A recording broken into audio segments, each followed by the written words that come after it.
Hello everyone, my name is Joe Bergen. It's my great honor and pleasure to host the first SkyDeck webcast, or SCi-CAST.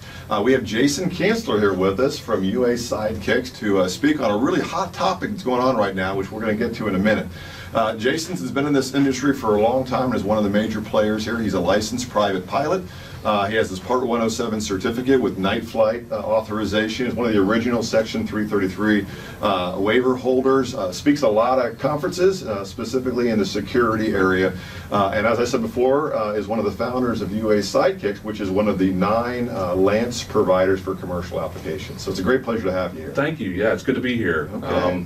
Yeah, this whole journey started when I was real young. 8 years old, I flew my brother's RC plane, and that kind of desire to be in the aviation industry just grew from there. And so really in the past few years, since 2015 till present, you see a lot of insurgents in the industry for drone technology and drone regulation, and so it's a great industry to be a part of, and we're just excited to have a small part in that with UAS Sidekick. Well, so now let me ask you a loaded question here, okay? So, and again, I think I know your answer a little bit, but this drone thing, is it going away, or has this got its place in the industry? Well, this industry is amazing. I cannot think of another industry that I'd rather be a part of, especially during this time when it's being formed. The drone industry is really going to affect, in my opinion, it's going to affect every industry, whether you know it or not. Whether you're buying a house that actually had photos taken of it from a drone, or you had a roof inspection for your insurance agency, or maybe it was surveyed. The lot that you bought was surveyed by a drone. Some of those things you'll never even know that a drone was part of it, but it's part of your life. And I think that as we go along, there's going to be a lot more of that. Yeah, I kind of agree. I mean, that's kind of when you know that you really got saturation, where it's kind of invisible. That's right. Where the drones have did something, but it's not novel anymore. It's Right. kind of our normal thing. So there's been some big news in our industry here. At the end of last year, 2019, the FAA introduced some new proposed rules. Now, not actual new rules, but a NPRM, Notice of Proposed Rulemaking, where they're basically going out into the drone community and asking for some comments on something, on what they're proposing to do with remote ID. Right. So I was hoping you could maybe talk to us about that and what they're proposing. So remote ID is kind of mystery right now. A lot of people, it's just now coming on the vocabulary for mainstream. Remote ID, the intention of it was to provide a safe way to identify drones that are operating within the rules that the FAA has established. So the remote ID in general is essentially a way for law enforcement professionals or for other government agencies to identify a specific drone that they see or they know about, and know more about who's flying it and the authorizations they have to fly in that location. Sure, like if you have a manned aircraft, you got a wing number or a tail number on there. That's right. It's a little hard to see one of those in a drone. That's right. So talk us a little bit about what they're actually proposing, because there's 3 different scenarios that they're talking through. Right, and so it's 87 pages long, right? So it's a long document, and trying to understand it wholly. There are others probably that have a more complete understanding, but in the general review of the document and how that proposal is going out, there are 3 different segments of flights that are authorized through remote ID. One is going to be the standard, which the FAA thinks that the majority of drones flying will hit this standard.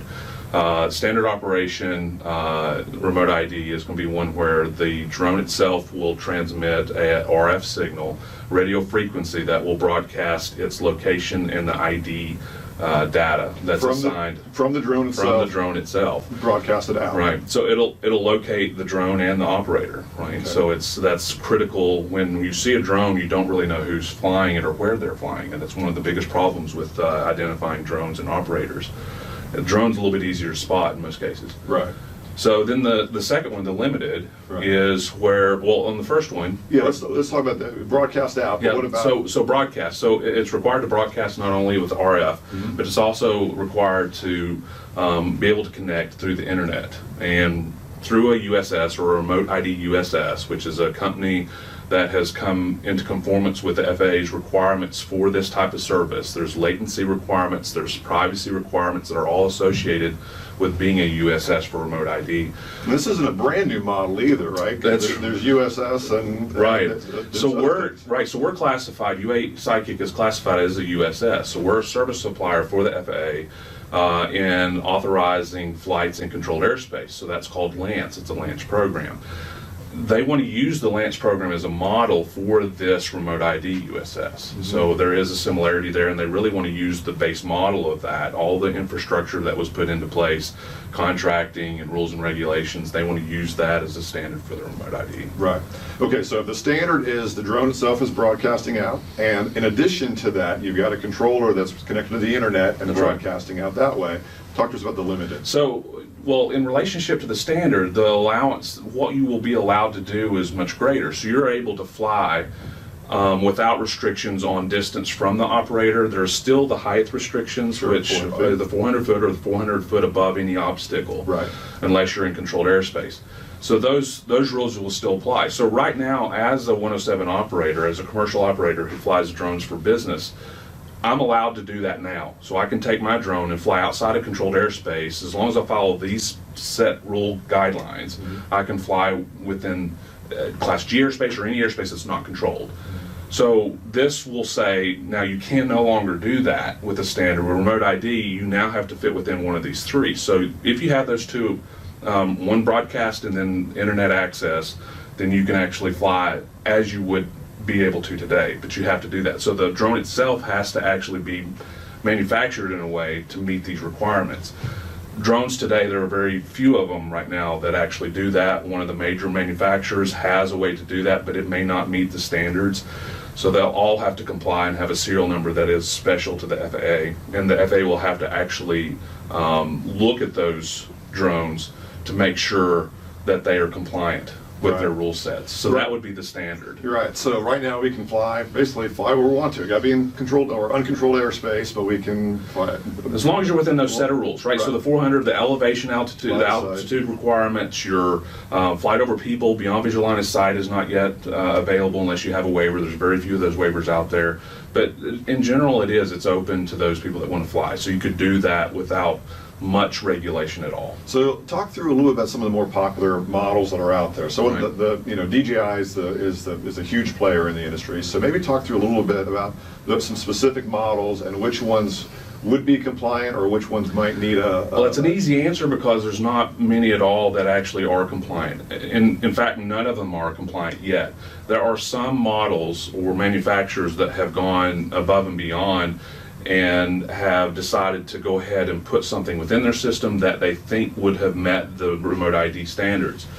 They may have come close, but there's still all these interconnectivities, these inspections and approvals from the FAA that still have to happen. So there is not a drone in production today that would absolutely meet those. So there would have to be some type of modification from some level to those drones to actually make it meet that. So, but there is one manufacturer that does that you mentioned before, and then there's a lot of these others that have not. And they have the pieces to it, but they're not put together yet. Broadcasting a signal is common for every drone. So there's two-way communication from the controller to the aircraft and the aircraft back. So that communication back, the identifiable information can be included in that RF, and it has to be descrambled. So most of these are protected communications from the controller to the drone. So the part that is now going to have to be required of these drones is they're going to have to unprotect parts of that data and broadcast it to the open so that anybody can see those numbers that associate with that flight. So I think what's an important thing to know, so if I've got a drone now and these rules get in place, right now it's not compliant. To get compliant, is that a software update or are we talking about hardware update? In almost every case that I can think of, and I could obviously be wrong, but in every case that I can think of, there has to be some type of physical modification to the drone from the manufacturer. So none of the drones right now meet that standard or have not been through the process of being approved. So that means that even the drones, if they want to reissue, like if there's a model number 1, 2, or 3 that's already out there, the new ones they make are going to have to go through a process before they can be sold, and there's a 12-month compliancy period, right? Which is a little bit different. ADS-B has been on the books for 10 years, and it's just now this past month the requirement for ADS-B to be on manned aviation, which is basically the same thing we're talking about here. It broadcasts a signal that tells where you're at and where you're going. ADS-B cannot be used for this because the infrastructure is not set up for it. So, but the truncated time that we're looking at is 24 months versus 10 years that ADSB has been in place. Right. So it's going to be a scramble because a lot of manufacturers go to produce a drone model. It could take a year actually to go through the process of actually just distributing it. So you may have a model that you're going through testing and everything else to make sure that it works. But by the time you go through the testing and then now the classifications and the certifications from the FAA, it's going to take every bit of that 24 months if that actually goes through. Gotcha. Okay, so let's leave the standard because that's kind of the more commercial, do what we want to do side. Let's talk about the other restriction in the limited side. So on the limited side, one of the biggest limitations of being a limited, it will go into, is the distance that you can fly from the controller. It's 400 feet, that's it. It's a Which bubble. isn't much. Right, and so what you have to be a limited, classified as a limited, you still have to go through the certification from the FAA. They have to look at the drone. It has to meet certain classifications that it can actually transmit its location. Its barometric altitude has to be in there, whether or not the drones have that or not. It has to be a certain altitude requirement that comes back. They also have to be able to geofence the drone in place. So the manufacturer side of this is a little bit on the fact it's going to take that full 24 months, if not more, to actually create a drone that one has geofencing, where some of these other secondary drones in the market don't have geofencing in there, and they've made a specific effort not to put geofencing on there. But if a manufacturer produces a drone they say is geofenced and they want it to meet that intermediate or that secondary restricted type of remote ID, they're going to have to certify that it cannot fly outside of those boundaries. So if with that, the only connection it's required to have is the internet connection, and that's from takeoff to landing. So that's going to really push all these intermediate, that's middle classification for remote ID aircraft into rural areas. So if you're outside of a rural area and you have no internet connection, then you cannot fly that drone. It is one of the requirements for that type of drone is that it will not be able to be taken, it can't take off. Right. So it's restricted from even taking off if it does not have an internet connection. Gotcha. So that's the second. Right. So, and the third one, I think this one kind of feel to me that it was kind of a stopgap or something that was out there that was looking to be phased out over a period of time. Well, the FAA, even in their rulemaking documents, state that they foresee in the next 2 years that there really shouldn't be any drones that hit this third criteria. Mm-hmm. It's a very restrictive criteria. Drones that do not meet any of these manufacturers' requirements from the FAA and can't be certified have to be flown in areas that are set aside for modelers or for recreational pilots. There are several sites across the U.S. There are associations that manage those, and There's an acronym for it, right? Yeah. I think FRIA. Yeah, FRIA. So what would happen is they would have a location that you could fly within, and it would have to be within visual line of sight, and it has to be in that geofenced area. So there's no geofencing kind of built into these drones or RC planes. It's just going off of that's the only place that you can fly those if you don't go through the FAA certification process. Gotcha. During manufacturing. Now this is a big deal. So it was introduced in December, and within 3 days or something, it was 100,000 downloads and 1,000 comments or something were posted.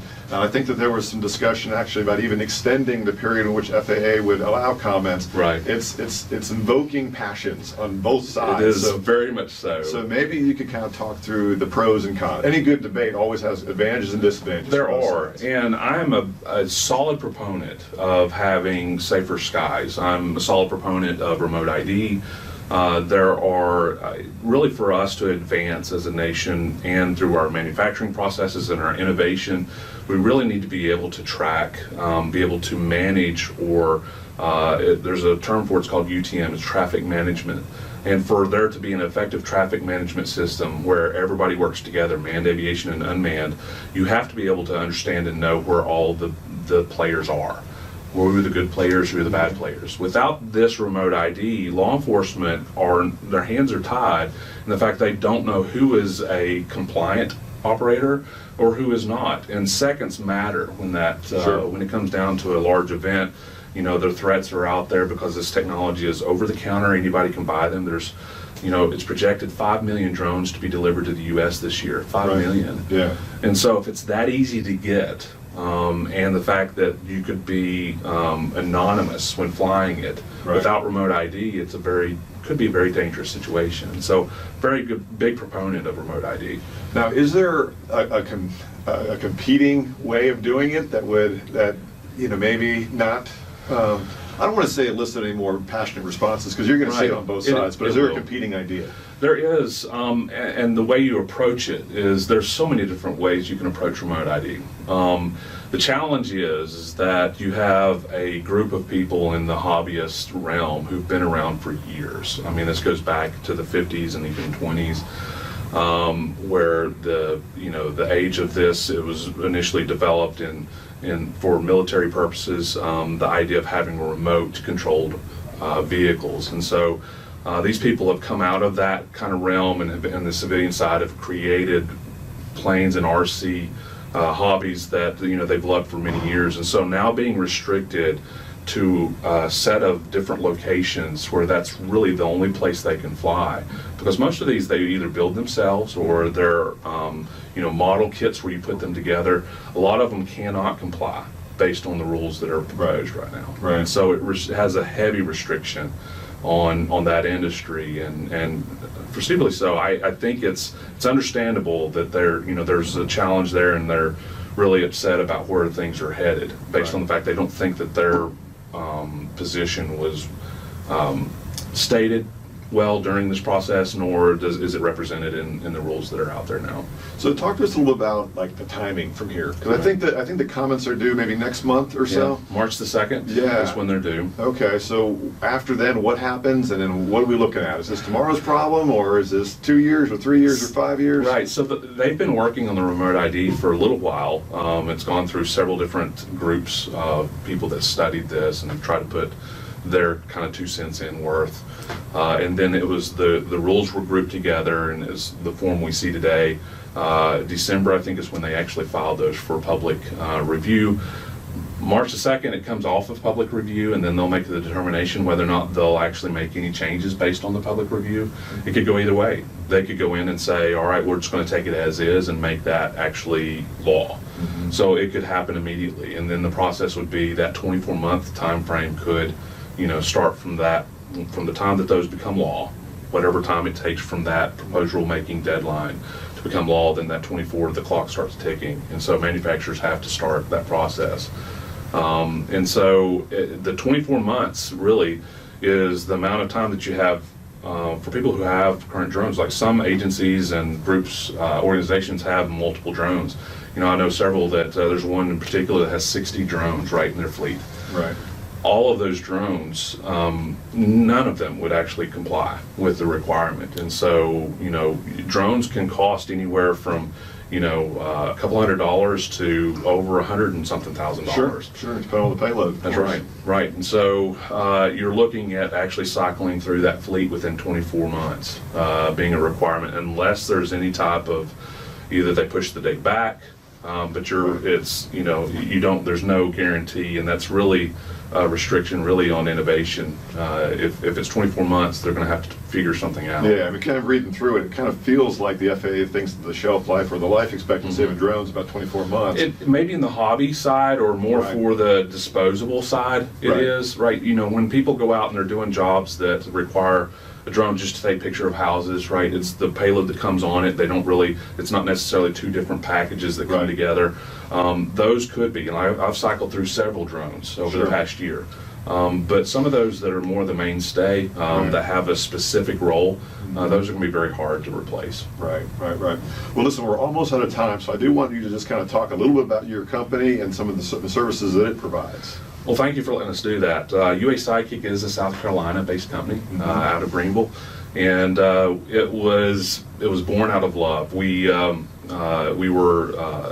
Nathan Ruff, who is the CEO and co-founder of UAS. Both of us are pilots for manned aviation. We also fly for commercial for the drone operations, and so the onerous part of actually getting the bird in the air to actually do your job was really daunting to us. We knew it could be done easier, and so we're just like, we can develop something that'll cut through a lot of that red tape. It started out with being able to file NOTAMs. So our app is an app that pilots can use to file, if they fly under a COA, which is a certificate of authorization, they're required to file notices to airmen.